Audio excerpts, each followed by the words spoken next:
সংস্কার আর নির্বাচনের প্রস্তুতি একসাথে চলবে বলে জানিয়েছেন প্রধান উপদেষ্টা ডক্টর মোহাম্মদ ইউনূস। তবে ঐক্যবিহীন সংস্কার কিংবা সংস্কারবিহীন নির্বাচন দেশকে এগিয়ে নিতে পারবে না বলে মনে করেন তিনি।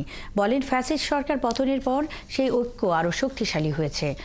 ফোরাম ফর বাংলাদেশ স্টাডিজের জাতীয় সংলাপে এসব কথা বলেন প্রধান উপদেষ্টা। হাবিব রহমানের প্রতিবেদন।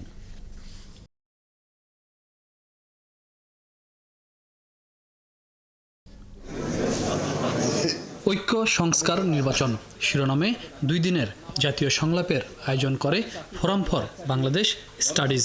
এতে প্রধান অতিথি হিসাবে ভিডিও বার্তায় প্রধান উপদেষ্টা বলেন, ফ্যাসিস্ট স্বৈরাচার শেখ হাসিনা বাংলাদেশকে অন্ধকারে নিয়ে গিয়েছিল।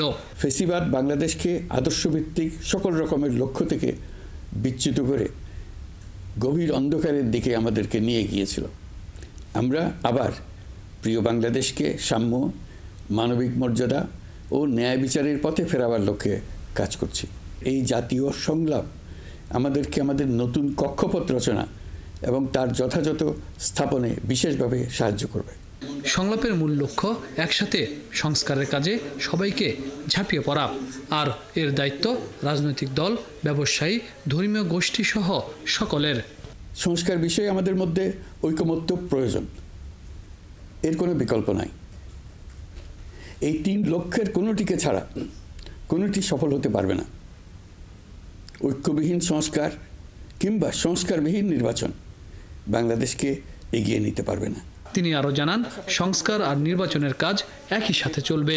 সংস্কার ও নির্বাচনের প্রস্তুতি একই সঙ্গে চলতে থাকবে। নির্বাচনের প্রস্তুতির কাজ মূলত নির্বাচন কমিশনের, কিন্তু সংস্কারের কাজে সকল নাগরিককে অংশগ্রহণ করতে হবে। যারা ভোটার তারা তো অংশগ্রহণ করবেনই, তার সঙ্গে যারা ভবিষ্যতে ভোটার হবেন তারাও সর্বাত্মকভাবে সংস্কারের কাজে নিজেদেরকে নিয়োজিত করুন। প্রধান উপদেষ্টা বলেন, ঐক্যই এই সরকারের মূল শক্তি। তাই এমন এক ঐক্যনীতি গড়ে তুলতে হবে যা সম্পদ ও সুযোগের বৈষম্যহীন সমাজ গড়ে তুলবে। কমিশনের দায়িত্ব হলো প্রধান বিকল্প। হাবিব রহমান, 71, ঢাকা।